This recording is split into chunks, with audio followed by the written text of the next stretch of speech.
കേരള രാഷ്ട്രീയത്തിൽ സമീപകാലത്ത് ഏറെ ചർച്ച ചെയ്യപ്പെട്ട ഒന്നാണ് ശബരിമല യുവതി പ്രവേശനവും അതിനെ തുടർന്നുണ്ടായ സംഭവ വികാസങ്ങളും. സുപ്രീം കോടതി വിധിയെ തുടർന്നുണ്ടായ പ്രതിഷേധങ്ങൾ ഇടതുപക്ഷ സർക്കാരിന് വലിയ രാഷ്ട്രീയ ആഘാതമാണ് സൃഷ്ടിച്ചത്.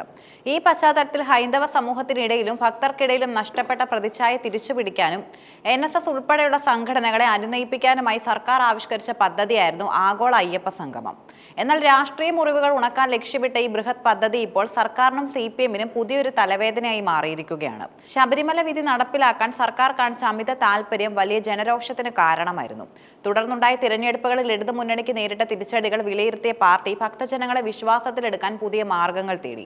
ഇതിന്റെ ഭാഗമായാണ് തിരുവിതാംകൂർ ദേവസ്വം ബോർഡിന്റെ ആഭിമുഖ്യത്തിൽ ആഗോളതലത്തിൽ അയ്യപ്പ ഭക്തരുടെ ഒരു വലിയ സംഗമം സംഘടിപ്പിക്കാൻ തീരുമാനിച്ചത്. ആചാര സംരക്ഷണവും അയ്യപ്പ തത്വങ്ങളുടെ പ്രചാരണവുമാണ് ഇതിന്റെ ലക്ഷ്യമെന്ന് പുറമെ പ്രഖ്യാപിച്ചെങ്കിലും ശബരിമല വിഷയത്തിൽ സർക്കാരിനേറ്റ ഹിന്ദുവിരുദ്ധ മുദ്ര മാറ്റിയെടുക്കുക എന്നതായിരുന്നു യഥാർത്ഥ രാഷ്ട്രീയ ലക്ഷ്യം. ആഗോള അയ്യപ്പ സംഗമത്തിന്റെ നടത്തിപ്പിനായി ഏകദേശം 4 കോടി രൂപയോളം ചെലവായെന്നാണ് കണക്കുകൾ സൂചിപ്പിക്കുന്നത്. എന്നാൽ ഈ തുകയുടെ വിനിയോഗത്തിൽ വലിയൊരു അഴിമതിയും ധൂർത്തും നടന്നുവെന്ന ആരോപണമാണ് ഇപ്പോൾ ഉയർന്നിരിക്കുന്നത്. ദേവസ്വം ബോർഡ് ഹൈക്കോടതിയിൽ സമർപ്പിച്ച റിപ്പോർട്ടിലെ കണക്കുകൾ തമ്മിൽ വലിയ പൊരുത്തക്കേടുകളുണ്ട്. പരിപാടിയുടെ ഭാഗമായി താമസ സൗകര്യം ഒരുക്കിയ ഇനത്തിൽ മുൻ പ്രസിഡന്റ് അറിയിച്ചിരുന്ന തുക 24.37 ലക്ഷം രൂപയായിരുന്നു. എന്നാൽ ഫൈനൽ റിപ്പോർട്ട് വന്നപ്പോൾ അത് 37.25 ലക്ഷമായി ഉയർന്നു. ഈ 13 ലക്ഷത്തോളം രൂപയുടെ വർധനവ് എങ്ങനെ സംഭവിച്ചു എന്നത് കൃത്യമായ രേഖകളോ വിശദീകരണമോ നൽകാൻ ബോർഡിന് ഇതുവരെ കഴിഞ്ഞിട്ടില്ല. മുഖ്യമന്ത്രി പിണറായി വിജയന്റെ സാന്നിധ്യം ഉറപ്പാക്കാൻ ഒരുക്കിയ സൗകര്യങ്ങൾ വലിയ ചർച്ചയാകുന്നു. ലക്ഷങ്ങൾ വിലമതിക്കുന്ന കട്ടിലും മെത്തയും മറ്റു ഫർണിച്ചറുകളും സംഗമത്തിന്റെ ഭാഗമായി വാങ്ങിയിരുന്നു. ഭക്തർക്ക് വേണ്ടിയുള്ള സംഗമത്തിൽ ഇത്രയേറെ ആഡംബരങ്ങൾ ആവശ്യമുണ്ടായിരുന്നോ എന്ന ചോദ്യവും ഉയരുന്നുണ്ട്. സംഗമത്തിൽ ഭജന ആലപിക്കാൻ എത്തിയവർക്ക് നൽകിയ തുകയും ക്രമക്കേടുകൾ ഉണ്ടെന്ന ആക്ഷേപവുമുണ്ട്.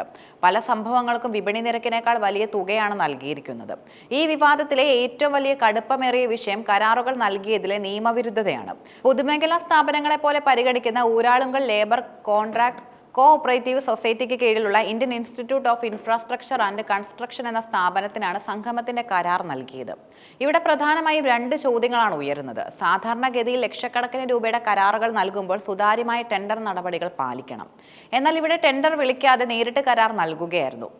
ഊരാളുങ്കൽ ഒരു അക്രഡിറ്റഡ് ഏജൻസി ആയതിനാൽ ടെൻഡർ ആവശ്യമില്ലെന്നാണ് CPM നേതൃത്വം നൽകുന്ന വിശദീകരണം. ഊരാളുങ്കലിന് സർക്കാർ നൽകിയിട്ടുള്ള പദവിയും ആനുകൂല്യങ്ങളും അതിന് കീഴിലുള്ള സ്വകാര്യ സ്വഭാവമുള്ള ഉപസ്ഥാപനങ്ങൾക്ക് ബാധകമാണോ എന്നതാണ് നിയമപ്രശ്നം. ദേവസ്വം ബോർഡ് ഒരു സ്വയംഭരണ സ്ഥാപനമായതിനാൽ സർക്കാരിന്റെ പ്രത്യേക ഉത്തരവില്ലാതെ ഇത്തരം ആനുകൂല്യങ്ങൾ നൽകാൻ സാധിക്കുമോ എന്നതും കോടതി പരിശോധിക്കാൻ സാധ്യതയുണ്ട്.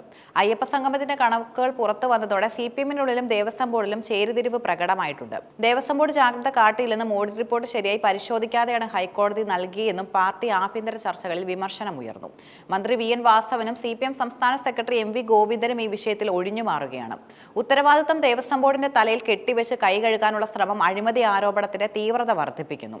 ഇത് LDF മുന്നണിക്ക് തന്നെ വലിയ അപമാനമായി മാറുകയാണ്. ശബരിമലയിലെ സ്വർണ്ണക്കൊള്ളയുമായി ബന്ധപ്പെട്ട വിവാദങ്ങൾ ഒരു ഇടവേളയ്ക്ക് ശേഷം വീണ്ടും ചർച്ചയാകാൻ അയ്യപ്പ സംഗമത്തിലെ അഴിമതി കാരണമായി. 2 CPM നേതാക്കൾ ജയിലിലായതും പാർട്ടിയെ പ്രതിരോധത്തിലാക്കിയിരുന്നു. ഈ ആഘാതത്തിൽ നിന്ന് കരകയറാൻ ശ്രമിക്കവെയാണ് അയ്യപ്പ സംഗമത്തിലെ കണക്കിലെ കളി പുറത്തു വരുന്നത്. പ്രതിപക്ഷം ഇതിനെ ആയുധമാക്കി കഴിഞ്ഞു. തദ്ദേശ സ്വയംഭരണ തിരഞ്ഞെടുപ്പിൽ UDF-ന് ലഭിച്ച മുൻതൂക്കം ഈ വിശ്വാസ സംരക്ഷണ രാഷ്ട്രീയത്തിന്റെ കൂടെ ഫലമാണെന്ന് വിലയിരുത്തപ്പെടുന്നു.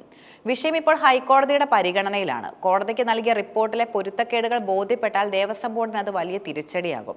സെപ്റ്റംബർ 17-ന് ദേവസ്വം ബോർഡ് ചേരുന്ന യോഗം നിർണായകമാണ്. തിരുത്തിയ കണക്കുകൾ കോടതിയിൽ സമർപ്പിക്കാനാണ് ബോർഡ് ഇപ്പോൾ ആലോചിക്കുന്നത്. എന്നാൽ ഒരു തവണ നൽകിയ റിപ്പോർട്ട് തിരുത്തുന്നത് വിശ്വസ്ത ബാധിക്കുമെന്ന ആശങ്കയും ഉയരുന്നുണ്ട്. രാഷ്ട്രീയമായ നേട്ടങ്ങൾക്കായി ആത്മീയ പരിപാടികളെ ഉപയോഗിക്കാൻ ശ്രമിച്ച സർക്കാരിന് ആഗോള അയ്യപ്പ സംഗമം ഒരു ബൂമറാങ് ആയി മാറിയിരിക്കുകയാണ്. NSS-നെ അടുപ്പിക്കാൻ നോക്കിയപ്പോൾ അവർ അകന്നു പോവുക മാത്രമല്ല, സാമ്പത്തിക ധൂർത്തിന്റെ പേരിൽ പൊതുസമൂഹത്തിന് മുന്നിൽ പരിഹസിക്കപ്പെടുകയും ചെയ്യുന്നു.